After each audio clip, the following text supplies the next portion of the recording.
విభిన్న పాత్రలు పోషించి తెలుగు ఆడియన్స్‌కు ఎంతో దగ్గరయ్యాడు నటుడు సుబ్బరాజు. ఆయన పూర్తి పేరు పెనుమస సుబ్బరాజు.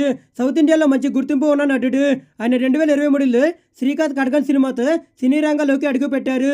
విలన్ పాత్రలు పోషించి అందరినీ ఆకట్టుకున్నారు. ఆ తర్వాత మాస్ మహారాజా రవితేజ పూరి కాంబోలోని అమ్మా నాన్న ఓ తమిళమై సినిమాలో నెగిటివ్ రోల్లో నటించి మరింత గుర్తింపును కూడా సొంతం చేసుకున్నారు. అప్పటి నుంచి తెలుగుతో పాటు తమిళ, మలయాళ, కన్నడ భాషల్లో కూడా విలన్ గా, కమెడియన్ గా కూడా 100కు పైగా సినిమాలో నటించారు. తాజాగా సుబ్బరాజు పెద్ద పెద్ద సినిమాల్లో కూడా అవకాశాలు దక్కించుకుంటున్నారు. ఆర్య, పోకిరి, శాలిని యోగి, తులసి బిల్లా, నమ వెంకటేశయ్య, దూకుడు, ఇద్దరు అమ్మాయిలతో, మిర్చి, టెంపర్, శ్రీమంతుడు వంటి సినిమాల్లో నటించి మెప్పించారు. ఆయనకున్న క్రేజీతో దర్శకధీరుడు ఎస్ఎస్ రాజమౌళిని బాహుబలి పార్ట్ 2 సినిమాలో కూడా అవకాశం ఇచ్చారు. కామెడీ వీరుడుగా మిళితమైన కుమారవర్మ పాత్రలు సుబ్బరాజు అలరించిన సంగతి తెలిసింది. ఈ సినిమా తర్వాత సుబ్బరాజుకు దేశవ్యాప్తంగా కూడా మంచి గుర్తింపు వచ్చింది. కానీ ఎంత ఫేమ్ అయితే దక్కిందో అంతే నష్టం కూడా భరించాల్సి వచ్చిందని సుబ్బరాజు తన ఇంటర్వ్యూలో అయితే బాంబు పేల్చాడు.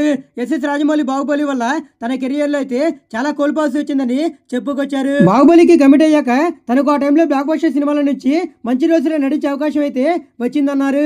ఎన్నో పెద్ద సినిమాల నుంచి అవకాశాలు వచ్చినా బాహుబలికి ఒప్పుకోవడంతో ఆ సినిమాలను కూడా వదులుకోవాల్సి వచ్చిందన్నారు. కానీ ఆ సినిమాతో ఎంత ఫేమ్ అయితే వచ్చిందని తెలిపారు. ఇక ఎస్ఎస్ రాజమౌళి సినిమాలో నటించడం అంటే అంత ఈజీ కాదని కూడా వివరించారు. చాలా త్యాగాలు కూడా చేయాల్సి వస్తుందని చెప్పారు. ఇక జక్కని పెద్ద హీరోలని పర్ఫెక్షన్ అని మంచి అవుట్పుట్ కోసం ఎంతలా పిండేస్తారో కూడా తెలిపారు. ట్రిపులర్ సినిమా సమయంలో జూనియర్ ఎన్టీఆర్, రామ్ చరణ్, రాజమౌళిపై చేసిన ఫన్నీ కామెంట్లు వింటే జక్కన పని విషయంలో ఎంత ఖచ్చితత్వంగా ఉంటారో కూడా అర్థమవుతుంది. అంతే ఫలితాన్ని కూడా అందిస్తారు. ఇక అదే విషయాన్ని సుబ్బరాజు కూడా మరోసారి ఎస్ఎస్ రాజమౌళి డైరెక్షన్ లో నటించిన అనుభవాన్ని కూడా అభిమానులతో అయితే పంచుకున్నారు. జక్కనతో సినిమాలు తీసిన తర్వాత స్టార్లకు కూడా ఆ స్థాయి హిట్లయితే పడడం చాలా కష్టమని చెప్పాలి. ఇక ఇప్పటి వరకు ఏ ఒక్క హీరో కూడా ఆ సెంటిమెంట్ అయితే బ్రేక్ చేయలేకపోయారు. ఇక సుబ్బరాజు లాంటి వారి పరిస్థితి కూడా ప్రత్యేకంగా చెప్పనక్కర్లేదు. ఏదేమైనా మన రాజమౌళి తెలుగు సినిమా సత్తాను ప్రపంచం మొత్తం చాటుకున్నారు. బాహుబలి త్రిబుల తర్వాత ఇప్పుడు సూపర్ స్టార్ మహేష్ బాబుతో SSMP 29 ని కూడా తెరకెక్కిస్తున్నారు.